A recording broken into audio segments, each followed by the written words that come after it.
Hello hello hello. चलो भाई आ जाओ अंदर। आइए सर।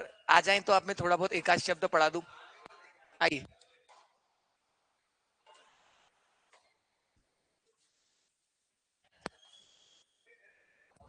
चल। हेलो। हाँ हाँ, हाथ धो के आओ।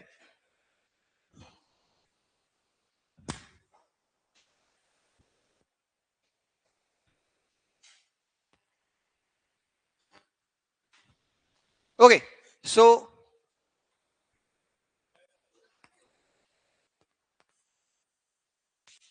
Yes, good afternoon guys.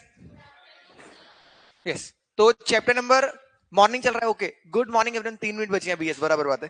Good morning everyone. तो क्या हो गया भाई, क्या समस्या है तुम लोगों को?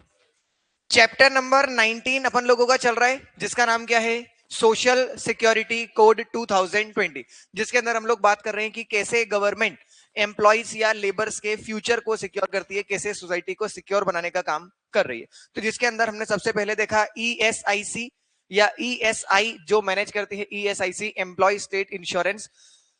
नहीं, सबसे पहले अपन ने देखा था ईपीएफ, एम्प्लॉय प्रोविडेंट फंड, जिसके अंदर अपन ने पढ़ा गवर्नमेंट की 3 स्कीमें, ईपीएफ, ईपीएस और ईडीएलआई इडली, जिसके अंदर हमने पढ़ा कि गवर्नमेंट एम्प्लॉय की सैलरी से हर मंथ कितना पैसा डिडक्ट करती है? 10%। कितना? 10%। किसी किसी केस में 12%। और जितना एम्प्लॉय का डिडक्ट किया जाता है, उतना ही किस केस में भी डिडक्ट किया जाता है? एम्प्लॉयर केस से भी डिडक्ट किया जाता है। बराबर। फिर अपन लोगों ने पढ़ा कि जो ईपीएस है, ईपीएस के अंदर पैसा कहां से आता है? तो जितना शेयर एम्प्लॉयर देता है 10%, उस 10% में से 8.33% कहां जाता है? ईपीएस के अंदर। और बचा हुआ 1.67 कहां जाता है? ईपीएफ के अंदर। और फिर तीसरी स्कीम थी कौन सी? EDLI, employ deposit linked insurance, जिसके अंदर 0.5% का कंट्रीब्यूशन, हालांकि उसे कितना भी किया जा सकता है, 1%, वो कंट्रीब्यूशन कौन करता है? कौन करता है? एम्प्लॉयर करता है। उस केस में से एम्प्लॉय की सैलरी में से कुछ भी डिडक्ट नहीं किया जाता। हाँ या ना? बोलो भाई, बराबर बात। ठीक है। फिर अपन लोगों ने पढ़ी दूसरी स्कीम कौन सी? ईएसआई, एम्प्लॉय स्टेट इंश्योरेंस, जिसके अंदर एम्प्लॉय की सैलरी से पैसा काटते हैं। कितना? 0.75 और 3.25 कौन मिलाता है? एम्प्लॉयर। और दोनों पैसा कहां जमा कर देता है? गवर्नमेंट के पास। और कल अपन ने पढ़ा कि इस पैसे को गवर्नमेंट कितने बढ़िया तरीके से यूटिलाइज करती है और कितने सारे बेनिफिट, मेडिकल बेनिफिट जो है वो किसको प्रोवाइड किए जाते हैं? एम्प्लॉइज को प्रोवाइड किए जाते हैं ड्यूरिंग द हार्ड टाइम, जब वो बीमार हो जाते हैं, जब उनकी तबीयत खराब होती है, या मेटर्निटी बेनिफिट होता है, उन समय पर ये सारे बेनिफिट्स उन्हें मिलते हैं। अपन ने एक छोटा सा प्रोविजन कल वहां वो डबल डिपिंग का भी पढ़ा था, जिसके अंदर लिखा हुआ था कि किसी एक एक्ट में अगर आपको क्या मिल रहा है? फायदा मिल रहा है, तो दूसरे एक्ट में फायदा नहीं मिलेगा। अगर विमेन मेटर्निटी बेनिफिट में क्लेम कर रही है, तो उसे यहां पर ईएसआई के अंदर बेनिफिट नहीं मिलेगा। इधर ऑफ द वन जो है बेनिफिट आप ले सकते हैं। हाँ या ना? ठीक। फिर उसके बाद आपने को पढ़ना है, मेरे हिसाब से शायद लास्ट सेक्शन अपन ने 40 पढ़ा था, 41 भी हो गया था, 41 हो गया था, 42 हो गया था, 43 से हम लोगों को पढ़ना है। क्या बराबर बात है? चलिए देखते हैं section number 43, liability of the owner of occupier for excessive sickness benefit. देखो क्या बोल रहे हैं। Section 43 is the hygiene penalty rule. Usually ESIC pays for a worker sick leave without asking too many question. हम बहुत ज्यादा पूछते नहीं है वर्कर से, जब वो बीमार होता है तो, और डायरेक्टली उसको पैसा दे देते हैं. However, if the corporation notice that worker from one specific factory in Indore are falling sick way more often than other, they will investigate why. पर अगर उन्हें ऐसा लगता है कि एक ही फैक्ट्री के वर्कर्स क्या हो रहे हैं, ज्यादा बीमार हो रहे हैं, और बाकी के फैक्ट्री के नहीं हो रहे हैं, इंदौर में इतनी फैक्ट्री चल रही है, सिर्फ एक ही फैक्ट्री के बीमार हो रहे हैं, तो ऐसे केस में वो रीजन पूछते हैं कि भाई यही वाली फैक्ट्री में दिक्कत क्यों आ रही है. If the reason is dirty working condition और poor housing provided by the employer, the ESIC won't bear the cost. अगर रीजन क्या निकला कि भाई हाइजीन का ध्यान नहीं रखा गया, या फिर जो घर अकोमोडेशन प्रोवाइड किया गया वो व्यवस्थित नहीं था, तो ऐसे केस में ईएसआईसी वाले क्या बोलेंगे? हम पैसे नहीं दे रहे. तो क्या वर्कर का नुकसान होगा? नहीं. पैसे कौन देगा? एम्प्लॉयर पैसे देगा. They will send the extra bill for sickness benefit directly to the employer. भाई क्योंकि गलती किसकी है? तुम्हारी, तो पैसा किसको भी देना पड़ेगा? तुमको। The corporation can claim extra money if the high rate of sickness, क्योंकि बीमार ज्यादा लोग क्यों बढ़ रहे हैं? क्योंकि वर्क प्लेस कैसी है? डर्टी, मतलब गंदी। Neglecting rules, the owner fail to follow health and safety law. Factory set की जगह कौन सा आएगा? Occupational safety health working condition code 2020। अगर आपने वो रूल फॉलो नहीं किए जिसकी वजह से लोग बीमार हुए, तो ऐसे केस में आपकी गलती है। Bad housing, if the employer provide living quarter for the worker and those places are unhygienic और ब्रेक हेल्थ रेगुलेशन, तो ऐसे केसेस में भी क्या किया जा सकता है? एम्प्लॉयर को रिस्पॉन्सिबल ठहराया जा सकता है। If the ESIC think employer is being negligent, negligent का मतलब क्या होता है? लापरवाह। नेग्लिजेंट का मतलब क्या होता है? लापरवाह। They follow the following step. पहला, the ESIC send a bill for the extra expenditure to the owner. If the owner refuses to pay, ESIC take the matter to the appropriate government. Appropriate government मतलब कौन सी government? State government ही usually होती है। The government appoints a competent person to hold a formal inquiry. फिर government अपने एक आदमी बिठाती है, और इंक्वायरी में अगर पता चल गया कि गलती किसकी है?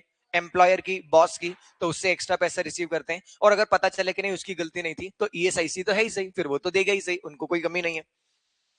द फाइनल डिसीजन, ये जो ऑफिसर हमने अपॉइंट किया था, कॉम्पिटेंट पर्सन, इसने जो डिसीजन दिया है उस डिसीजन को क्या माना जाएगा? Final. Just like a decree of a civil court, मतलब सिविल कोर्ट का कोई ऑर्डर पास होता है, सिविल कोर्ट कोई जजमेंट पास करता है, वैसा ही इसे ट्रीट किया जाएगा। बोलो कोई समस्या यहां तक? पक्का? Section number 44, scheme for other beneficiary. देखो क्या बोल रहे हैं? Section 44 is the optimal utility rule. Imagine ESIC build a 500 bed hitech hospital in a new industrial area near Indore. However, currently there are 200 insured person using it.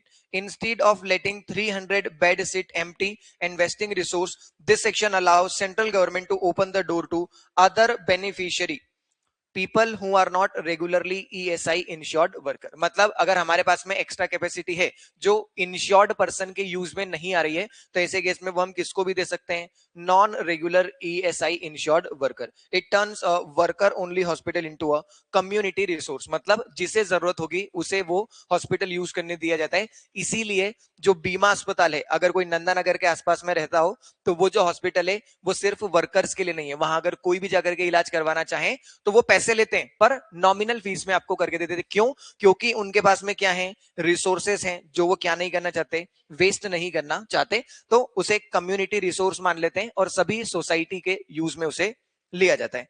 The law defines other beneficiary, मतलब कौन? Anyone who is not an employee insured under section 28। जो insured है उसको तो insured person बोल देते हैं, उसके अलावा बाकी जो सारे पर्सन है उनको क्या बोलते हैं? Other beneficiary. जैसे रिटायर्ड पीपल हो गए, जैसे सेल्फ एम्प्लॉयड इंडिविजुअल्स हो गए। जैसे मान लीजिए कोई किसी किराने की दुकान है, तो उसका तो ईपीएफ ईएसआईसी जैसा कुछ भी डिडक्ट नहीं होता है, तो भी वो अपना इलाज कहां करवा सकता है? ईएसआईसी के हॉस्पिटल में करवा सकता है। Family in the neighbourhood who need quality health care, उस हॉस्पिटल के आसपास में जो लोग रहते हैं उनको अगर जरूरत है तो वो भी वहां पर जा सकते हैं। A hospital is considered underutilized if it is not being fully used by the regular insured employee। 500 का 500 बेड कैपेसिटी है हॉस्पिटल के अंदर, और रेगुलरली देखा गया कि 200 से 300 ही बेड भराते हैं, बाकी तो खाली रहते हैं। तो अपन बोलेंगे कि हॉस्पिटल कैसा है? Under utilise. और अगर अंडर यूटिलाइज है तो उसे कम्युनिटी के अंदर यूज किया जा सकता है। हालांकि उसका जो पैसा होगा वो पैसा अपन किससे वसूलेंगे? फिर जो पर्सन इलाज करवा रहा है उससे। फ्री में नहीं होगा। फ्री में सिर्फ किसका होता है? इंश्योर्ड पर्सन का। फ्री में किसका होता है? इंश्योर्ड पर्सन का। बहुत बेसिक सी बात है, हाँ या ना? सेक्शन नंबर 45, जैसे एक अभी अपन ने सेक्शन पढ़ा, देखो 44, क्योंकि अपने कोर्स का पार्ट है, मॉड्यूल के अंदर दिया हुआ है, तो अपन ने पढ़ लिया। क्या लगता है आपको कितने परसेंट चांसेस के एग्जाम में आने के? Zero.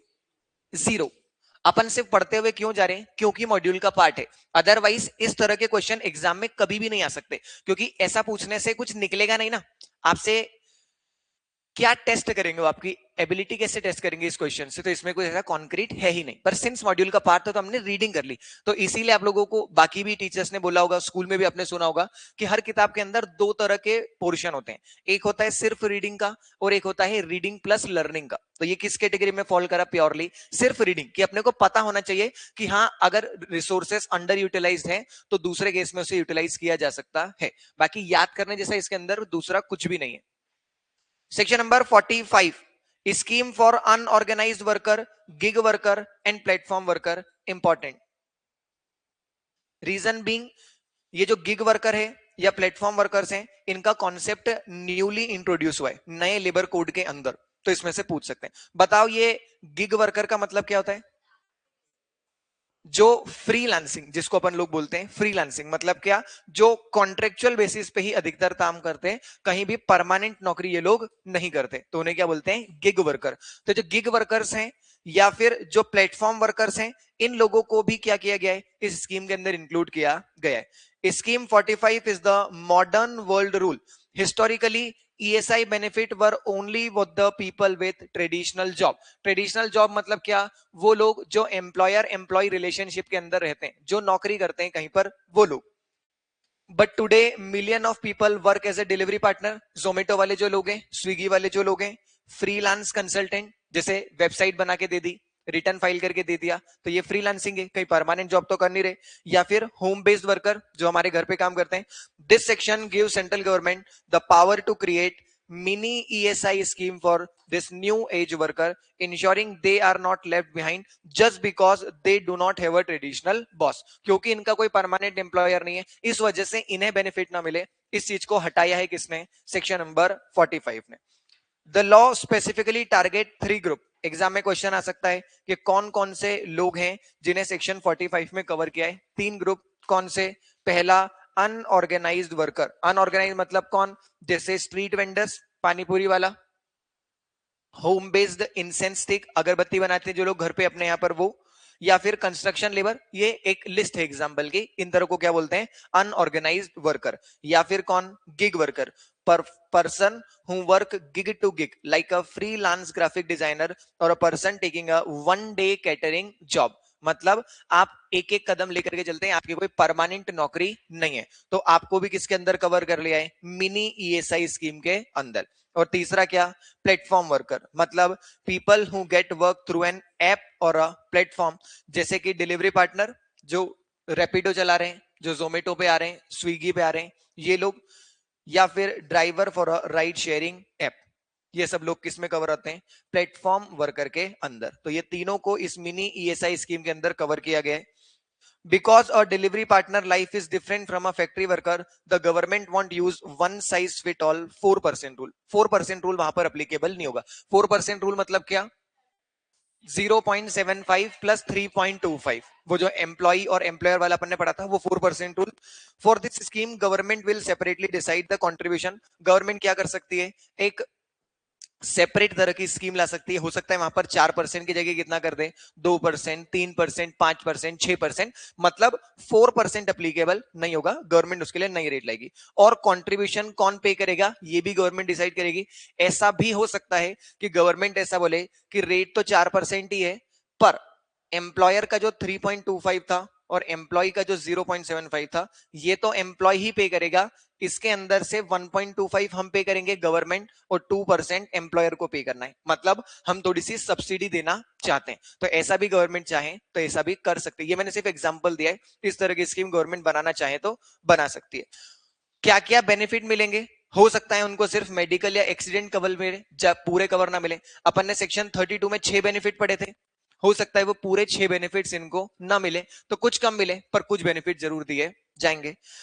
What are the qualifying condition? किन लोगों को क्वालिफाइंग माना जाएगा इस मिनी स्कीम के अंदर? तो गवर्नमेंट ऐसा क्राइटेरिया बना सकती है कि प्लेटफॉर्म वर्कर को तब माना जाएगा जब उनने एक महीने में कितना काम किया हो, 50 डिलीवरी की हो। तो ऐसे क्राइटेरिया बनाने का पावर भी गवर्नमेंट के पास में है। बोलो, यहां तक कोई समस्या? ये जो रूल है, कौन सा वाला रूल? ESI के, जो अपन सारे रूल पढ़ रहे हैं सेक्शन नंबर 28 से, शायद वो जो रूल्स अपन ने पढ़ना चालू करें ESI के, वो किसके ऊपर अप्लीकेबल नहीं होंगे? गवर्नमेंट स्टैब्लिशमेंट के ऊपर। अप्रोप्रिएट गवर्नमेंट क्या कर सकती है? कुछ ऐसे इंस्टीट्यूट्स को मना कर सकती है। It recognise that some government run factory, जैसे कि railway, local authority already have their own high quality health scheme. अगर गवर्नमेंट के डिपार्टमेंट में ऑलरेडी क्या है? मेडिकल बेनिफिट प्रोवाइड करने की स्कीम है, तो ऐसे केस में अपन उनको डबल डिपिंग करना अलाउ नहीं करेंगे। अप्रोप्रिएट गवर्नमेंट क्या बोल देगी कि आपके ऊपर ESI चैप्टर अप्लीकेबल नहीं होगा।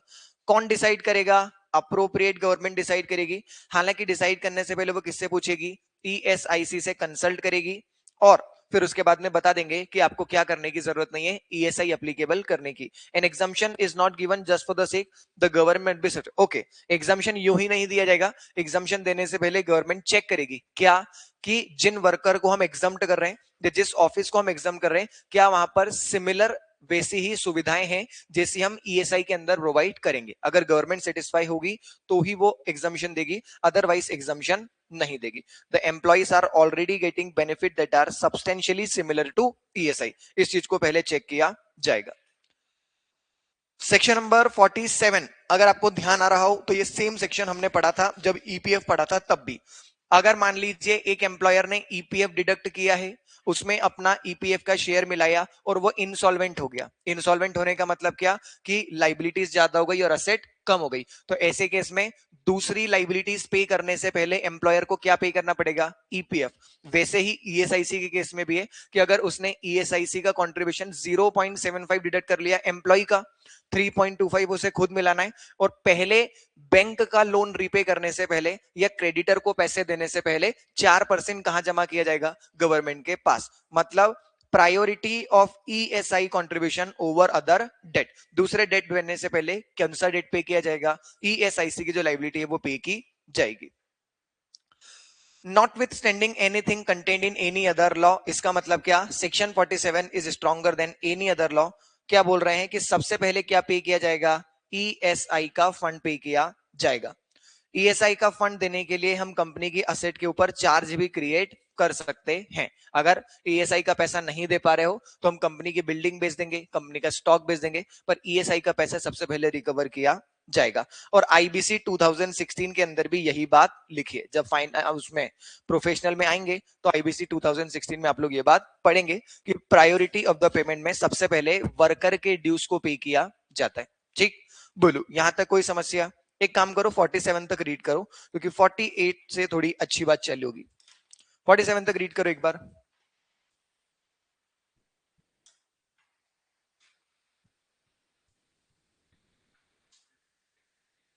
हाँ, अरे डिविडेंड डिविडेंड डिविडेंड तो बहुत दूर की बात है. हाँ, डिवेंचर से पहले, डिवेंचर डिपॉजिट सबसे पहले.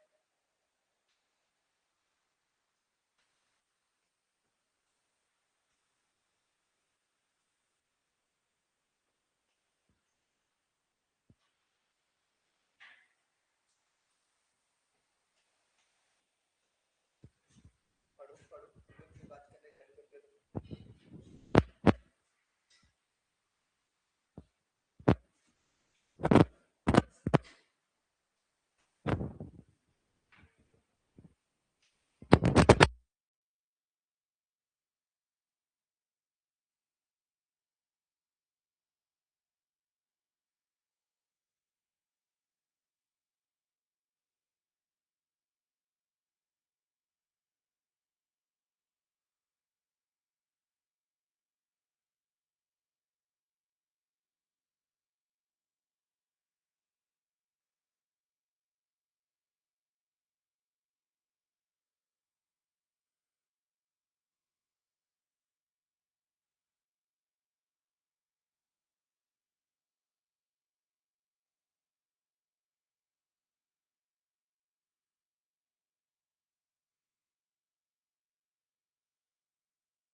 पढ़ते रहो, एक बात बोल रहा हूं बस, मैं तो वैसे हैंड रिटन नोट्स बनाऊंगा ही सही, पर मुझे थोड़ा सा समय लगेगा।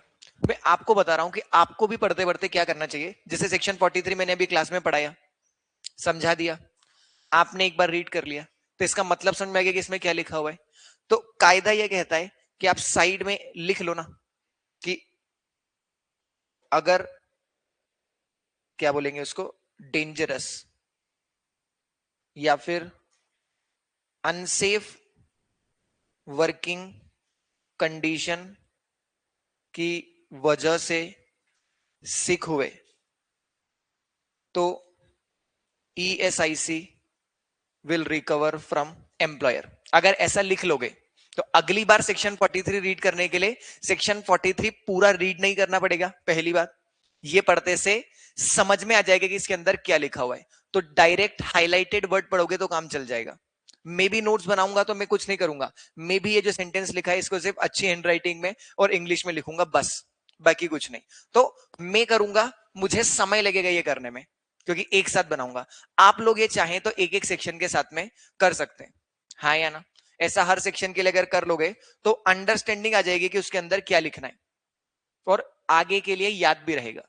चलो, या कहां तक रीड कर लिया भाई? 40, और चलो 2 मिनट और दे रहा हूं, रीड करो।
बोलो।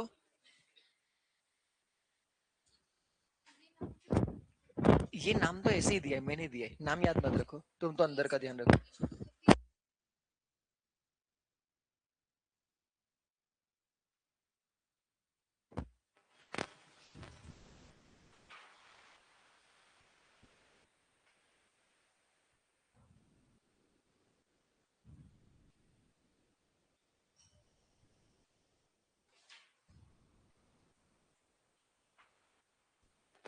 बोलो।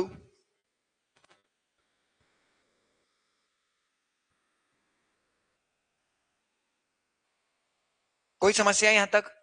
पढ़ लिया? ठीक। Section number 48, constitution of EI court. अगर आपको ध्यान आ रहा हो तो ईआई कोर्ट के बारे में हमने बात कल भी करी थी, थोड़े ऊपर, याद करो कब करी थी।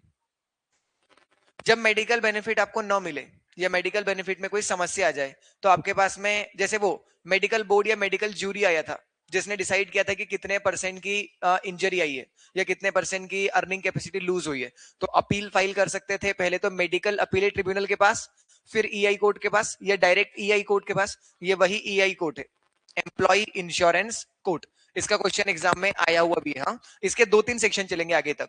सबसे पहले तो सेक्शन 48 में सिर्फ इतना लिखा हुआ है कि सेंट्रल गवर्नमेंट क्या करे, स्टेट गवर्नमेंट क्या करेगी, एक ईआई कोर्ट बनाएगी। Central government has a power to create this court, और कैसे करेगी?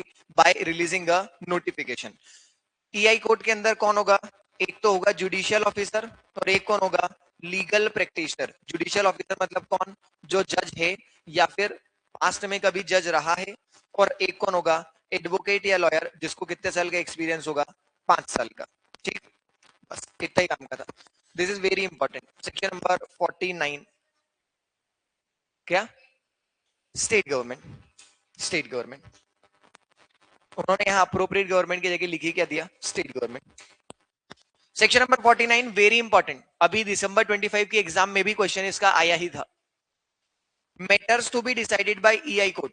अभी सेक्शन 48 में क्या बोला कि state government employee insurance code बनाएगी, तो बना दी।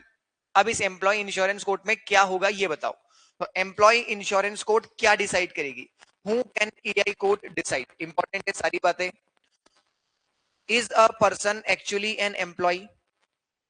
डिस्प्यूट चल रहा है कि ये पर्सन एम्प्लॉय है या नहीं है, क्योंकि एम्प्लॉयर एम्प्लॉय रिलेशनशिप बोलना बहुत आसान है, एक्चुअली में पेपर पे प्रूव करने में थोड़ी सी दिक्कत कभी कभी आ जाती है। तो एक एम्प्लॉय बोल रहा है, मतलब एक पर्सन बोल रहा है कि वो एम्प्लॉय है, और एम्प्लॉयर बोल रहा है कि वो एम्प्लॉय नहीं है। तो जो कंफ्यूजन है वो कंफ्यूजन कहाँ डिसाइड होगा? ईआई कोड के अंदर। कंफ्यूजन आ गया कि एम्प्लॉयर कौन है और कॉन्ट्रैक्टर कौन है। क्यों? क्योंकि यहाँ पर प्रिंसिपल एम्प्लॉयर अलग होता है, कॉन्ट्रैक्टर अलग होता है। तो दिक्कत चल रही है। प्रिंसिपल एम्प्लॉयर बोल रहा है कि भाई ये पैसे जमा करने की रिस्पॉन्सिबिलिटी किसकी है? कॉन्ट्रैक्टर की। और कॉन्ट्रैक्टर बोल रहा है कि नहीं, किसकी है? प्रिंसिपल एम्प्लॉयर की। तो दोनों के बीच में लड़ाई झगड़ा चल रहा है। तो मैटर कहाँ रेफर किया जाएगा? ईआई कोड के अंदर। कभी अगर कंफ्यूजन हो किसके अंदर? रेट ऑफ वेजेस के अंदर, क्योंकि गवर्नमेंट ने तो कितना बोल रखा है? 10। पर कभी कभी गवर्नमेंट 12 भी बोलती है। तो गवर्नमेंट ने 12 बोल दिया, पर एम्प्लॉयर तो क्या बोल रहा है कि नहीं 10 ही है। तो वो जो कंफ्यूजन चल रहा है वो भी कौन रिजोल्व करेगा? EI code.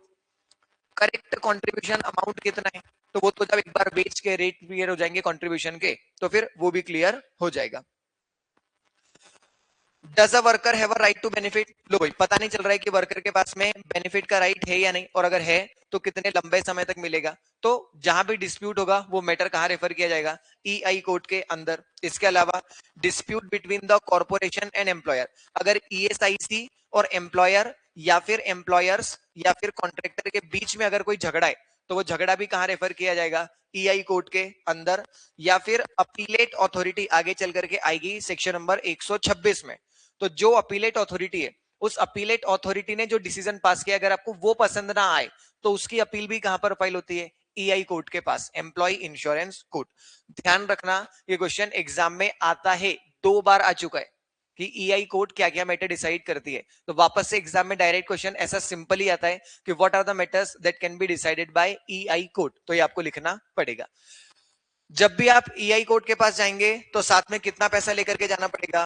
50% of the amount with the court. पहले पैसा जमा करो कितना? 50%। उसके बाद ही आप वहां जाकर के जो है वो अपनी अपील फाइल कर सकते हो।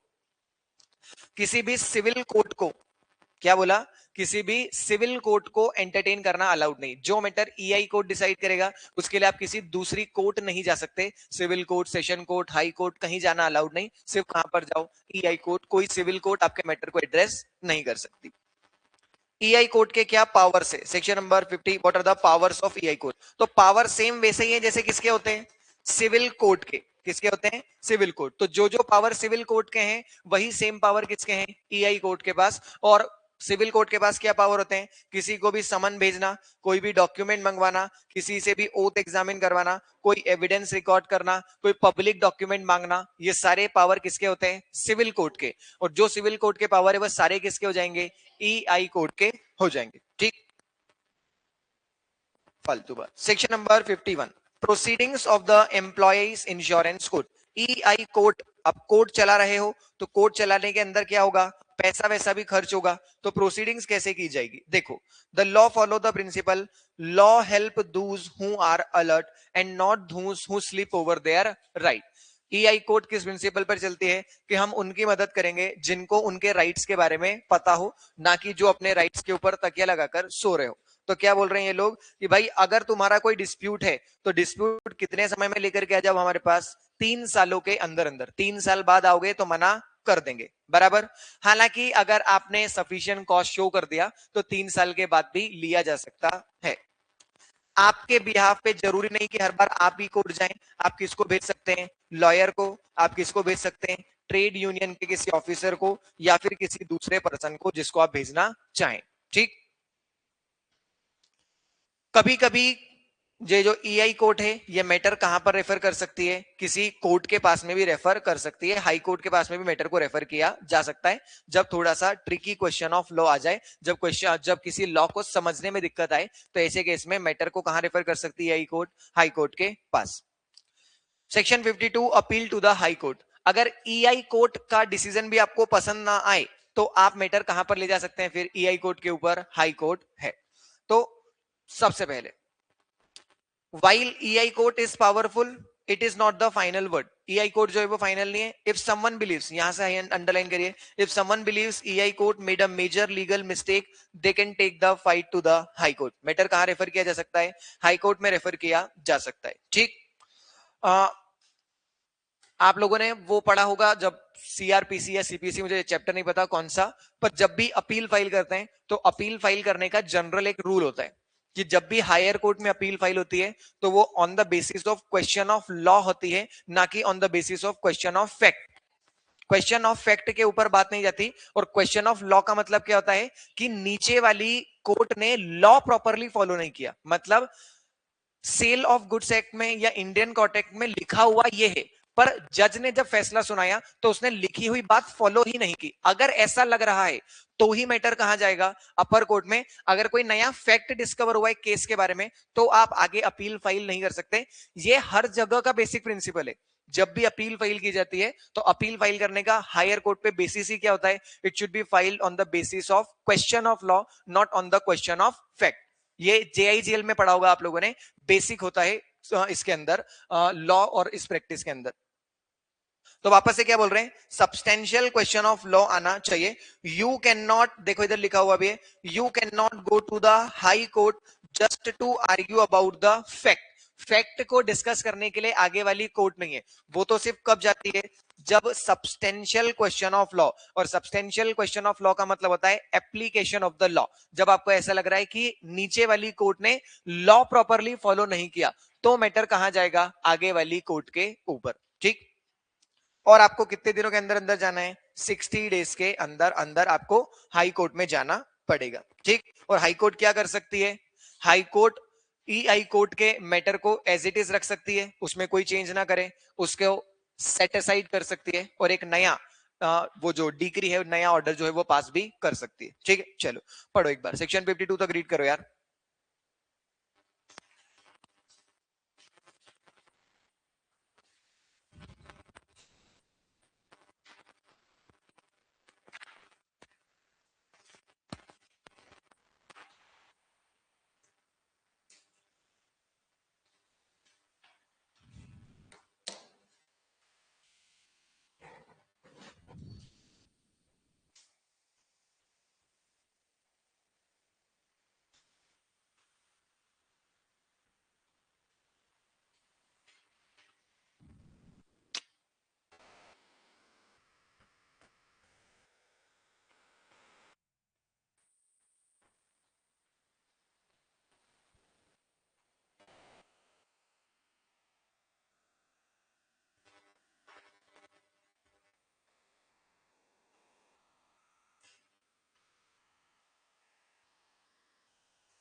49 का सेकंड, द एंट्री फीस।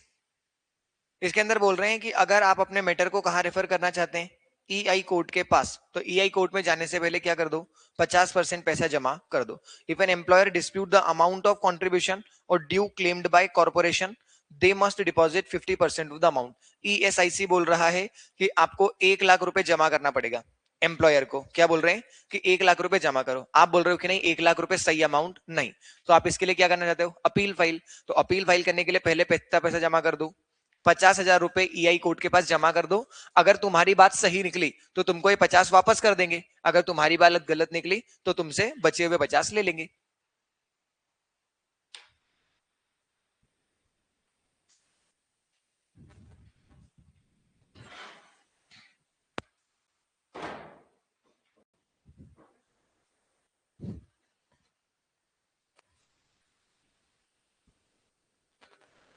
दोनों को जमा करना पड़ता है, जो भी ईआई कोर्ट जाएगा।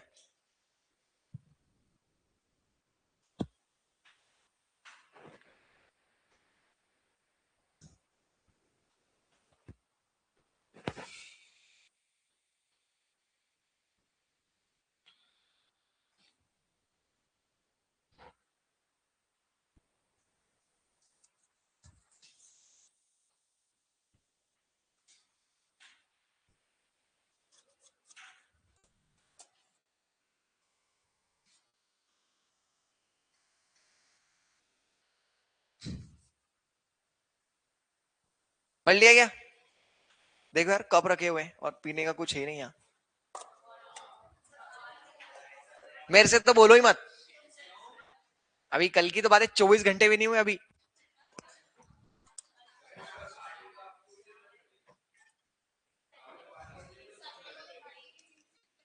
मैं कोई पार्टी के लिए संडे का इंतजार ही नहीं करता हूँ।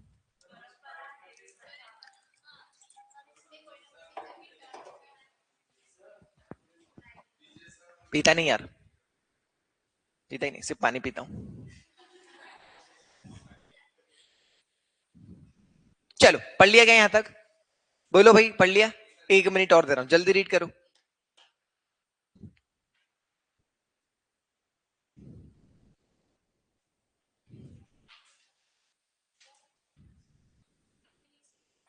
सेक्शन मत करो। हाँ ये सब फालतू बात है, कुछ भी नहीं रीड करना ये।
पढ़ लिया? चल, तो अभी तक अपन ने सोशल सिक्योरिटी के अंदर कितनी चीजें की बात करी? दो। एक था ईपीएफ और दूसरा था ईएसआई। अब हम लोग बात कर रहे हैं तीसरी सोशल सिक्योरिटी के बारे में, जिसका नाम है ग्रेच्युटी। जिसका क्या नाम है? ग्रेच्युटी। एक ऐसा वर्ड जो आपने पहले बहुत सी बार सुना होगा। सुना है या नहीं सुना है? मतलब भले ही ना पता हो, पर ग्रेच्युटी बहुत सारी जगह पर आता है। किसी को मतलब पता है ग्रेच्युटी का क्या होता है? क्या होता है बोलू?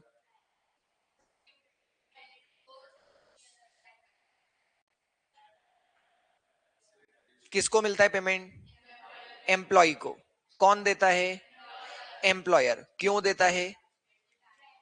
एज अ अमाउंट ऑफ या as a token of gratitude. Gratitude का मतलब क्या होता है? सम्मान, सद्भावना, कि भाई तुमने हमारे यहाँ पर इतने समय तक काम किया तो हम तुम्हें क्या बोलेंगे? गुड बाय देंगे। और गुड बाय के साथ में क्या दिया जाता है? पैसा। हम निकाल नहीं रहे एम्प्लॉय को, ना वो उसकी इच्छा से जा रहा है। क्यों जाना पड़ रहा है उसको? क्योंकि वो या तो रिटायर हो चुका है या उसे कहीं दूसरी अच्छी नौकरी मिल चुकी है। तो ऐसे केस में वो जब जाएगा तो जाते वक्त उसे क्या दिया जाएगा? पैसा दिया जाएगा। ठीक,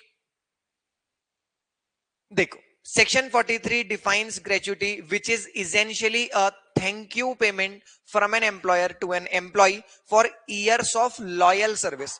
जो इतने समय तक आपने हमारे ऑर्गेनाइजेशन को अपनी सर्विसेज दी, उस सर्विसेज के लिए आपको क्या दिया जाएगा? एक अमाउंट ऑफ टोकन या फिर टोकन ऑफ अमाउंट, जिसे ग्रेटिट्यूड हम लोग बोलते हैं। It is a lump sum amount paid when an employee leave the organisation.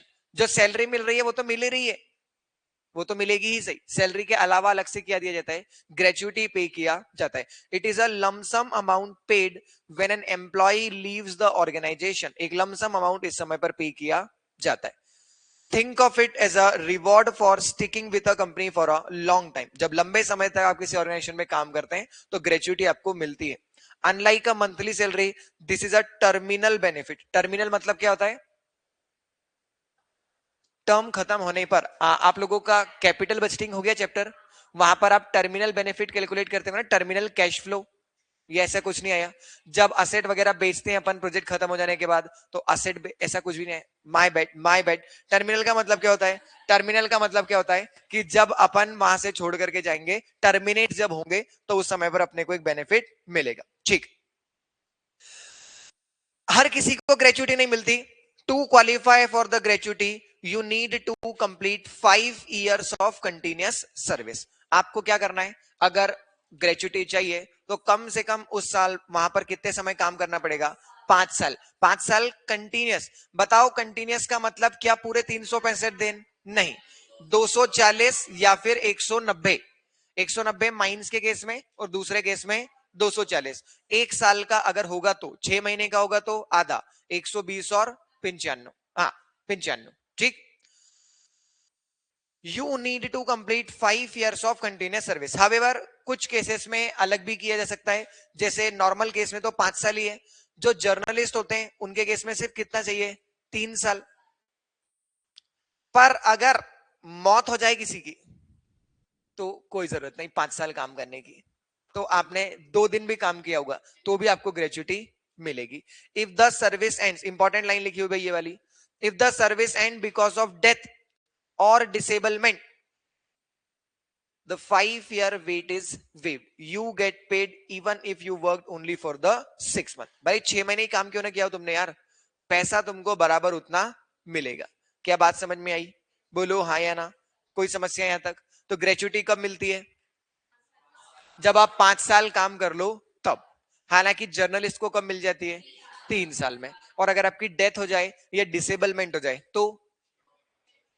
तो फिर आपको 5 साल वाली रिक्वायरमेंट आपके ऊपर एप्लीकेबल नहीं होगी। जितने भी समय काम किया हुआ आप ग्रेच्युटी के लिए इंटाइटल मान लिए जाएंगे। ग्रेच्युटी कैलकुलेट कैसे की जाती है यार? तो ग्रेच्युटी कैलकुलेट करने के लिए 15 days of wages for every completed year of service. आपको याद है 15 डेज वाला कैलकुलेशन अपन ने कहां भी किया था? रिट्रेंचमेंट के टाइम, जब एम्प्लॉय को रिट्रेंच कर रहे थे या ऑर्गेनाइजेशन बंद कर रहे थे, तो ऐसे केस में हमने यही वाला कंपनसेशन जो है उसे पे किया था। तो ग्रेच्युटी भी कैसे निकालते हैं? जो भी उसकी मंथली सैलरी होगी, क्या होगी उसकी? मंथली सैलरी, उसको करेंगे मल्टीप्लाई बाय 15 डिवाइडेड बाय 26। यहां पर कितना है? 26। और मल्टीप्लाई करेंगे किससे? Continuous year of service. Continuous year of service मतलब क्या? जितने साल उसने काम किया है उतना। ठीक, तो 15 days of wages for every completed year of service. दूसरा, if you work for more than 6 month in your final year, it count as a full. अगर आपने कहीं पर कितना काम किया है? 10 साल 7 महीने, तो इसको कितना मान लेंगे? 11 साल। अगर आपने कहीं पर 10 साल 6 महीने किया तो कितना मान लेंगे? 11 साल। अगर आपने 10 साल 5 महीने किया तो कितना मानेंगे? 10 साल। ठीक, क्योंकि अपने को यहां पर लगेगा ना continuous year of service. Since we do not count Sunday as a working day, तो अपन इसलिए लास्ट मंथली सैलरी को किससे डिवाइड करते हैं? 26 से और फिर मल्टीप्लाई करते हैं किससे, 15 से। ठीक है, बोलो हाँ या ना, कोई समस्या यहां तक?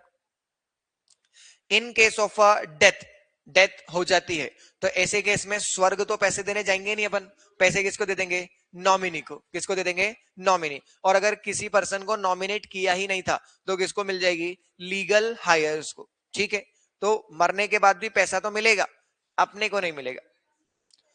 माइनर, इफ द हायर, लो भाई लीगल हायर कौन है, माइनर, तो ऐसे केस में पैसा किसके पास रहेगा, अथॉरिटी के पास में। और जब वो बालक कितने साल का हो जाएगा, 18 साल का, तो पैसा उसे दे दिया जाएगा। ठीक। For future, gratuity is a reward for good service. आपने अच्छा काम किया तो आपको ग्रेचुटी मिलती है। If an employ is bad, the employer can take the money back. लो भाई, अगर आप अच्छा काम नहीं करोगे तो आपसे पैसा वापस लिया जा सकता है। देखो, अगर उतापी होगा employee, if the employee caused physical damage to the property, जाते जाते मशीन तोड़ दी उसने, तो कोई बात नहीं, आपकी ग्रेचुटी में से क्या कर लेंगे, मशीन को रिकवर कर लिया जाएगा। या फिर अगर ये तो पार्शियल है, पार्शियल मतलब क्या, जितना नुकसान आप करके जाओगे उतना नुकसान ही आपकी ग्रेचुटी में से काटा जाएगा। पर अगर आप कैसे हैं, वायलेंस, राइटिंग, या फिर आपने कोई ऑफेंस किया जैसे चोरी चकारी, फ्रॉड की, तो ऐसे केस में पूरी की पूरी आपकी ग्रेचुटी को क्या कर लेंगे, रोक लेंगे। यही बात आपको ध्यान हो तो हमने बोनस के अंदर भी पढ़ी थी, बोनस में भी सेम यही वाले प्रोविजंस लग रहे थे कि बोनस के अमाउंट को भी पार्शियली फॉरफिट कर सकते हैं और टोटली फॉरफिट किया जा सकता है। बोलो यहां तक कोई समस्या? अमाउंट, अरे कैसी बात कर रही हो, अमाउंट के एक नहीं 4-5 क्वेश्चन करेंगे, चलो निकालो, कॉपी निकालो। कॉपी नहीं लाई, ये इसका आखिरी पेज निकालो। अच्छा, जेआईजीएल में भी लिखने लिखने का काम पड़ता नहीं है तुम लोगों को, तो तुम लोग कॉपी आज लाइए ही नहीं।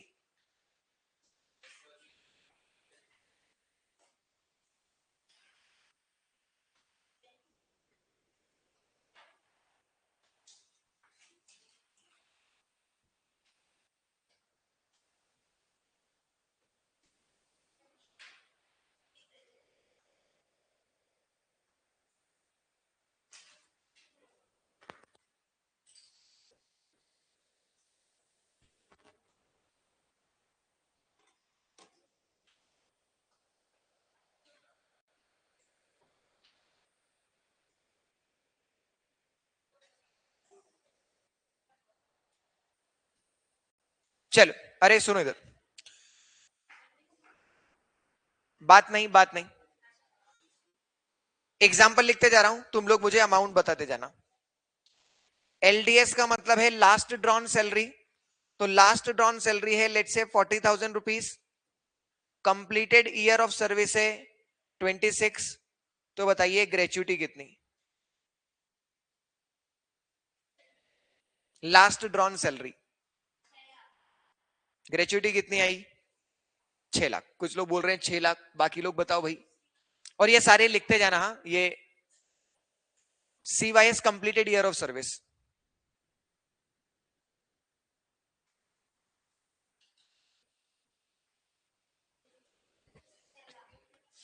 6 लाख आ रही है क्या, निकाल लो, एक बार निकाल लो। 6 लाख, देखो बता रहा हूं कैसे निकाल रहे हैं, इधर देखो भाई, 40,000 last on salary multiplied by 15 divided by 26 multiplied by completed year of service, तो कितना अमाउंट आया? हाँ, वो मतलब राउंड अप कर देंगे अपन, तो कितना हो जाएगा, 6 लाख। ठीक है, बोलो हाँ या ना।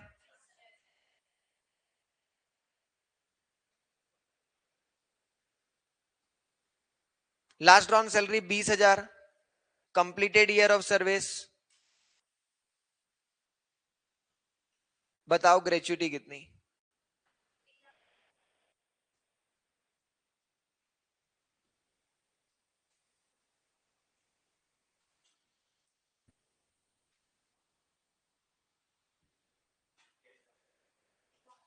1.5 लाख, बिल्कुल आसान। 20,000, 20,000 का मल्टीप्लाई करूंगा मैं किससे, 15/26 से, और मल्टीप्लाई करूंगा किससे, 13 से। कंप्लीटेड ईयर ऑफ सर्विस कितना है, 13, क्योंकि 12 साल 7 महीने को अपन कितना कर देंगे, राउंड अप करके 13, बराबर।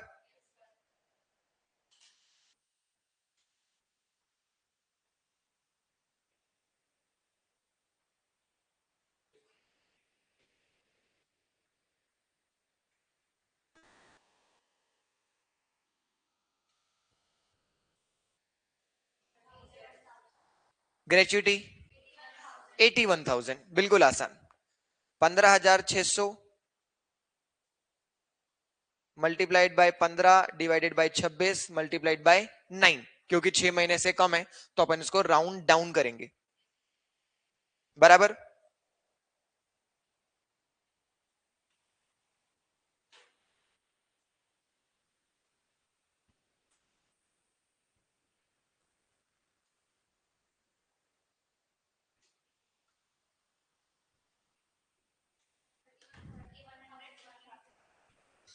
$31,000, एक बार फिर से चेक करो, कुछ अमाउंट अलग आएगा।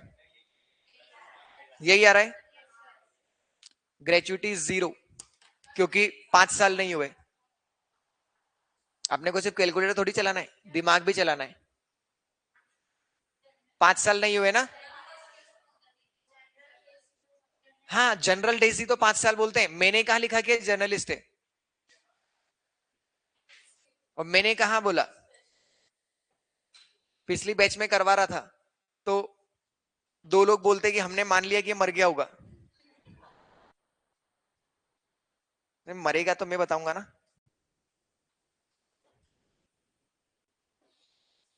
ठीक है, वहां पर लिख लिया ना 0, और रीजन लिख लेना क्यों, क्योंकि 5 साल नहीं हुए।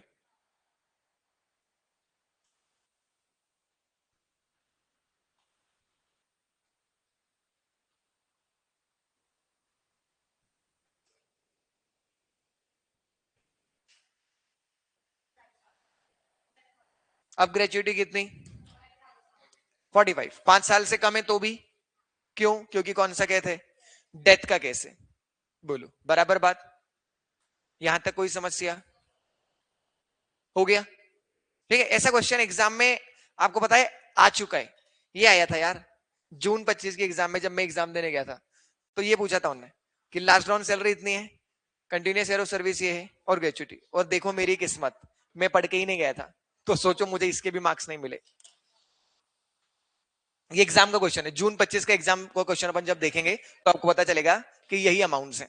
ठीक है, तो बहुत बेसिक सा क्वेश्चन, एक बार पूछ चुके हैं वो, वापस भी चाहे तो पूछ सकते हैं। उन्होंने अपने को मॉड्यूल में कुछ ज्यादा दिया हुआ नहीं है, ये सारे एग्जांपल्स अपन ने बनाए हैं, तो वो चाहे तो ऐसा क्वेश्चन भी पूछ सकते हैं, इसका ध्यान रखना। ठीक, बोलो क्या, ये बताया तो सही। ये आ सकता है, बोनस का कैलकुलेशन भी आ सकता है। बोनस के भी अपन ने एक क्वेश्चन करके देखा है प्रैक्टिकल, 8.33 वाला, 20% वाला, और वो अवेलेबल अलोकेबल सरप्लस निकालने वाला। बस लेबर लॉ में तो यही आ सकते हैं, और क्या। ठीक है, देखो इन्होंने भी ऐसे ही निकाला यार, ये कोई वर्कर है जो काम कर रहा है कितने, 10 साल 8 महीने। लो इनका गिवन वाला क्वेश्चन भी निकाल लो यार, इसमें कितने, 10 साल 8 महीने, और इसकी लास्ट ड्रॉन सैलरी कितनी है, 52,000। बताओ ग्रेच्युटी कितनी,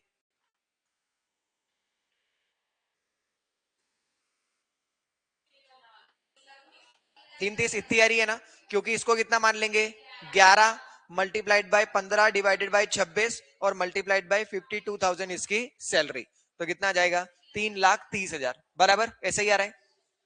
26 के पीछे का लॉजिक क्या है कि 4 संडेज को अलग कर रहे हैं। ठीक है, जब अपन ने कहां पर निकाला था ये, जब वो रिट्रेंचमेंट अलावेंस निकाला था चैप्टर नंबर 17 में, या फिर जब एम्प्लॉय को नौकरी से निकाल रहे हैं, जो ये ऑर्गेनाइजेशन ही बंद कर दिए, तो भी कैलकुलेशन ऐसा ही था। बस ध्यान रखना कि वहां पर अपन डिवाइड किससे कर रहे हैं, 30 से। किससे, 30 से, क्योंकि उन्होंने लिखा नहीं है 26, तो मैं तो वहां पर भी सजेस्ट यही कर रहा हूं कि 1 मिनट का कैलकुलेशन है, 30 से भी कर देना और 26 से भी कर देना। अगर उन्होंने 26 वाला लॉजिक लगाया तो आपको 26 वाले से भी मार्क्स मिल जाएंगे। ठीक है, सेक्शन 54 पढ़ने की जरूरत ही नहीं। कंटिन्यूस सर्विस कैसे निकालते हैं, तो माइंस के केस में 190, नॉर्मल केसेस में 240, पर अगर 6 महीने का रूल है तो 120 और 95। अपन ऑलरेडी चैप्टर 17 के अंदर इसको देख चुके हैं, same as it is applicable होगा। और ये सब चीजों को काउंट किया जाता है कि आपने काम किया है, paid leave, lay off, maternity benefit, work injury, अपन ने चैप्टर नंबर 17 के अंदर ही इसको पढ़ लिया था। नॉमिनेशन, अपन ने क्या पढ़ा है कि अगर किसी की डेथ हो जाती है तो पैसा किसको मिलता है, ग्रेच्युटी वाला, नॉमिनी को। तो नॉमिनी तो आपको बताना पड़ेगा ना, तो क्या बोल रहे हैं, you don't need to nominate on the day 1, you are required to make nomination once you complete 1 year of service. जैसे ही आप 1 साल कंप्लीट कर लो, आप अपने एम्प्लॉयर को जाकर के क्या बता देना, नॉमिनी का नाम। पहले दिन बताने की जरूरत नहीं। You do not have to give everything to one person. लो भाई क्या बोल रहे हैं, distribute the pie. You can distribute your gratuity among multiple nominee. आप बोल दो कि मेरा 50% का ग्रेचुटी इसको दे देना, 25 का इसको दे देना, 25 का इसका दे देना, कोई दिक्कत वाली बात नहीं. जितने नॉमिनी बनाना चाहो उतने नॉमिनी आप बना सकते हो, हमें कोई समस्या नहीं. Very strict legal requirement. अगर आपका कोई परिवार है तो पैसा किसको देना है, अपने को, परिवार वालों को, क्योंकि यही लोग तो साथ देंगे. You must nominate from with in your family. If you do not have a family तो फिर किसी को भी नॉमिनी बनाओ, हमें कोई समस्या नहीं. देखो क्या लिखा, if you were single and nominated a friend but then you get married, तो ऑटोमेटिकली पैसा किसको नहीं मिलेगा, दोस्त को नहीं मिलेगा, किसको मिलेगा, पत्नी को मिलेगा. हाँ या ना, ऐसा लिखना जरूरी है. Section number 56, determination of the amount of gratuity. Gratuity कैसे निकालेंगे, अरे यार ये तो अपन ने ऑलरेडी देख लिया. देखो क्या बोल रहे हैं, it explain how a worker get their money once they leave the job. जब वो नौकरी छोड़ेंगे तो पैसे मिलेगा कैसे, तो क्या बोल रहे हैं, as soon as employ resigns और रिटायर. रिटायरमेंट के समय पे भी ग्रेचुटी मिलती है, और जब आप छोड़ करके चले जाओगे तब भी. जैसे आप कहीं पर नौकरी करने गए, उस समय आप 21 साल के थे, आपने वहां पर 10 साल काम किया, तो आप कितने साल के हो गए, 31. ये रिटायरमेंट की एज तो नहीं है ना, तो भी आपको ग्रेचुटी मिलेगी. और एक पर्सन है जो 50 साल की 49 ईयर्स की एज में किसी जगह पर काम किया, और 11 साल काम करने के बाद 60 की एज पे पहुंच गया. 60 की एज क्या होती है, रिटायरमेंट, तो भी ग्रेचुटी मिलेगी. तो हो सकता है रिटायरमेंट हो या हो सकता है रेजिग्नेशन हो, दोनों ही केसेस में आपको क्या मिलती है, ग्रेचुटी तो मिलेगी.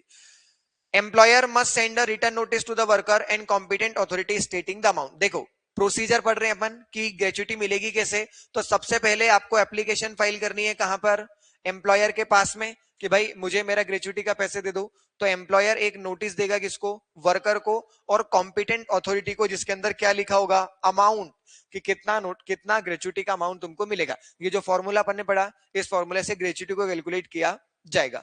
The employer must pay the full amount within 30 days from the date it becomes payable. कितने दिनों के अंदर अंदर मिल जाएगी ग्रेचुटी, 30 दिनों के अंदर अंदर. और अगर 30 दिनों में नहीं दी तो अपने को क्या मिलेगा साथ में, इंटरेस्ट. क्या मिलेगा साथ में, इंटरेस्ट.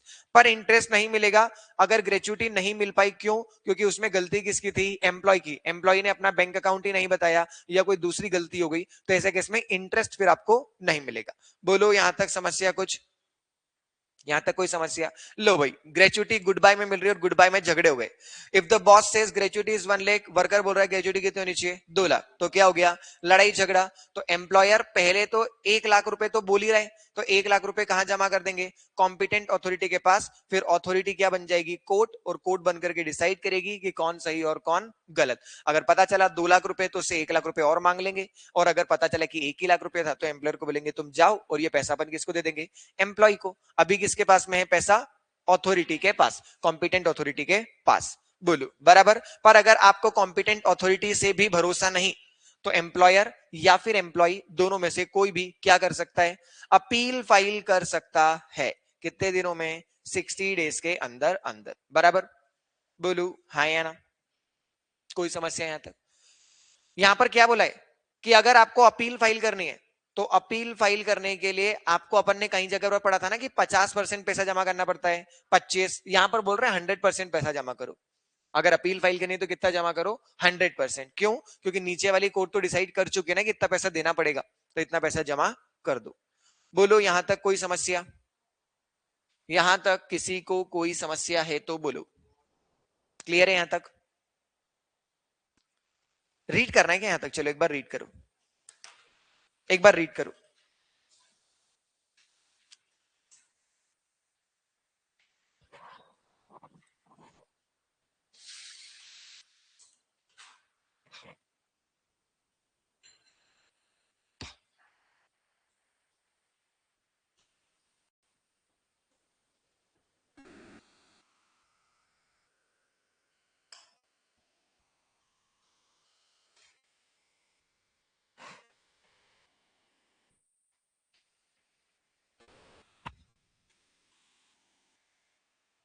पढ़ लो, पढ़ लो.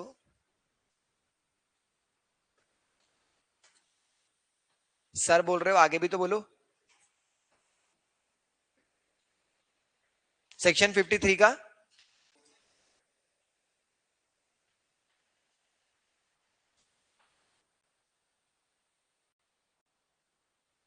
53 में कहां पर? नो मिनिमम टाइम रिक्वायर्ड, हाँ अगर मर गए तो 5 साल काम करने की जरूरत नहीं। अरे भले ही 6 महीने ही क्यों ना काम किया हो तो भी ग्रेजुटी मिलेगी। वैसे तो ग्रेजुटी कब मिलती है? जब 5 साल कर लो तब। पर अगर तुमने 6 महीने भी काम किया है, 2 महीने भी काम किया है, तो भी ग्रेजुटी मिलेगी, पर उसके लिए मरना पड़ेगा।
यस, बोलो। हाँ हाँ, बोलो बोलो।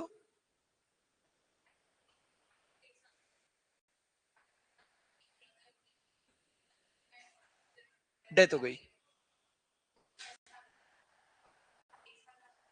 तो फिर नॉमिनी नहीं होगा तो हायर को मिल जाएगा, लीगल हायर को। जो भी लीगली इंटाइटल्ड होगा रिसीव करने के लिए उसको मिल जाएगा। फैमिली नहीं हो तो फिर कॉम्पिटेंट अथॉरिटी के पास चला जाएगा पैसा, एम्प्लॉयर से तो ले लेंगे।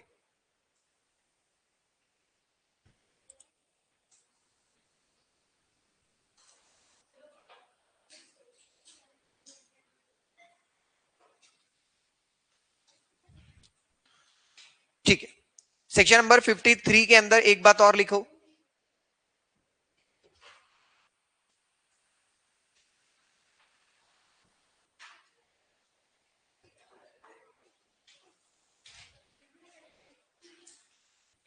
यहीं पर लिखो जहां मैं लिख रहा हूं। हाँ बता रहा हूं।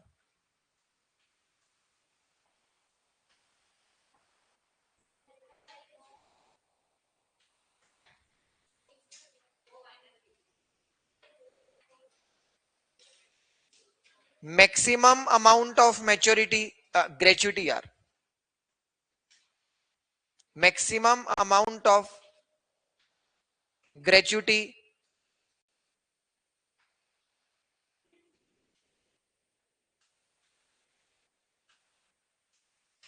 Shell not exceed ₹20 lakh. 20 lakh रुपए से ज्यादा की ग्रेचुटी किसी को नहीं मिलती है।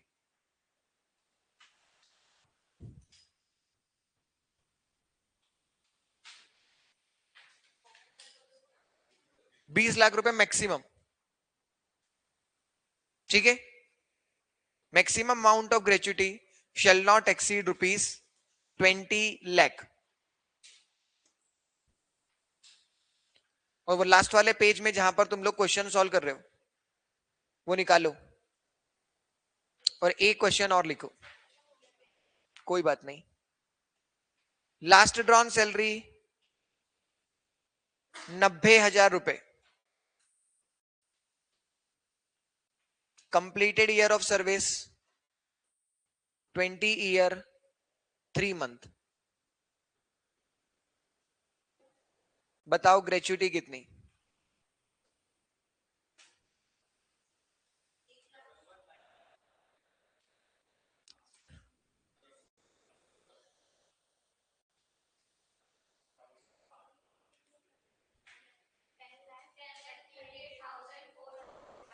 लो भी 11 लाख कैसे आ रहा था भाई आर्यन तुम्हारा?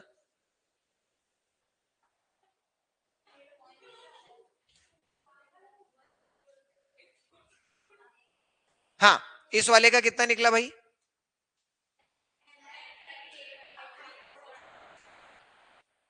10,38,000, 10,38,461, यही आ रहा है? ठीक है। और इसमें नहीं, इतना नहीं आएगा। 9 लाख तो नहीं कर दिया इसको तुमने? कितना आ रहा है? गलत है, क्योंकि मैक्सिमम कितनी हो जाएगी? 20 लाख। तुम्हारा कैलकुलेशन बिल्कुल सही है, पर अपन उसको रेस्ट्रिक्ट कर देंगे कितने के ऊपर? 20 लाख के ऊपर। ये नहीं निकला तुम लोगों का? देखो बहुत आसान है, 90,000 मल्टीप्लाइड बाय 15/26 मल्टीप्लाइड बाय 39, तो 20,25,000 आएगा। पर उसे रेस्ट्रिक्ट कर दिया कितने पे?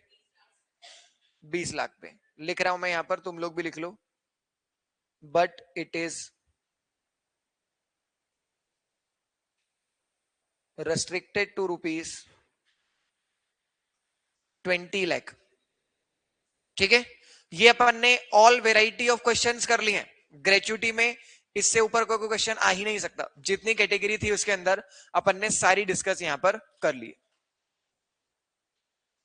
ठीक है, बोलो भाई यहां तक कोई समस्या? यहां तक किसी को कोई समस्या?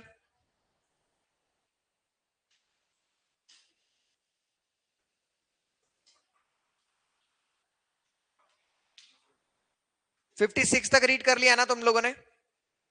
बस 57 एक लास्ट सेक्शन पढ़ा रहा हूं, फिर उसके बाद मैटरनिटी बेनिफिट कल से पढ़ेंगे। Compulsory insurance section number 57। हाँ, 2 बार प्रिंट हो गया है वो गलती से शायद। सेम है बिल्कुल, पर वो पेस्ट 2 बार हो गया होगा तो गलती से 2 बार आ गया। ठीक। इन द पास्ट, सुनो इधर, in the past if a company went bankrupt, worker often lost their gratuity because boss had no money left. पुराने समय में ग्रेचुइटी बनेगी तो सही, पर कंपनी ही बैंकरप्ट हो जाएगी तो बैंक पैसा मिलेगा कहां से?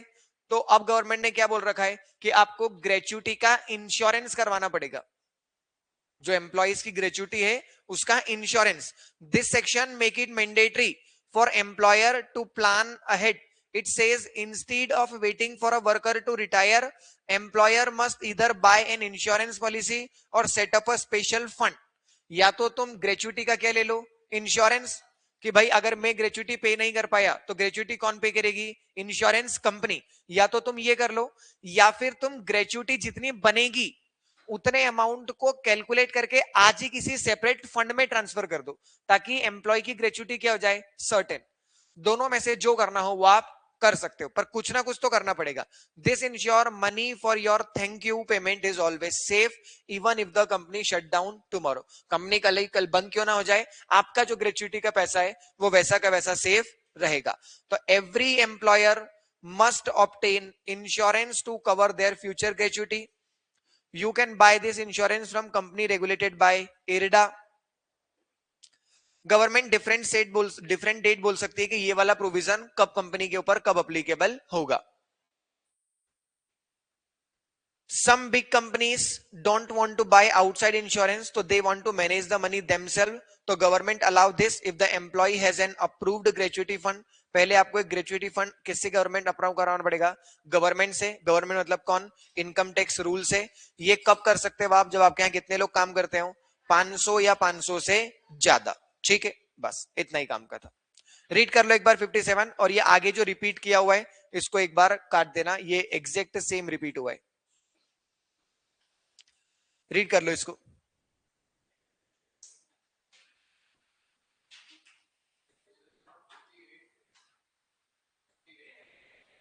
कौन सा 58 है?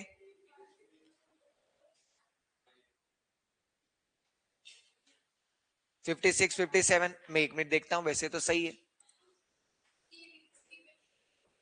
मैं देख लूंगा, तुम लोग पढ़ो, मैं देख रहा हूं जब तक।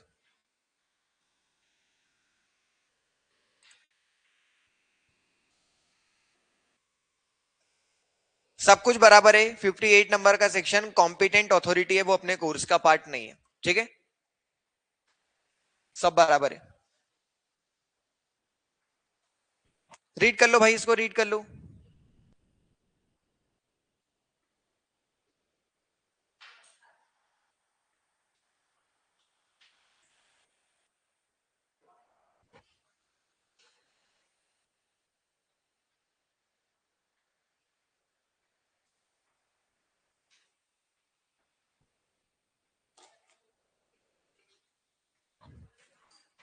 बोलो, पढ़ लिया गया? पढ़ लिया? ठीक है भाई, तो आज के लिए इतना ही, बाकी की बातें कर रहे हैं अपन लोग कल। वैसे मैं आप लोगों को बता दूं कि हमने 60 to 70% ऑफ द चैप्टर ये वाला खत्म कर लिया है।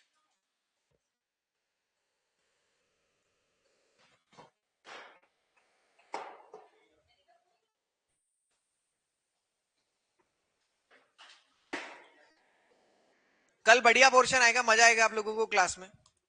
चलो भाई, आज के लिए इतना ही, बाकी की बातें कर रहे हैं अपन लोग कल। Bye bye.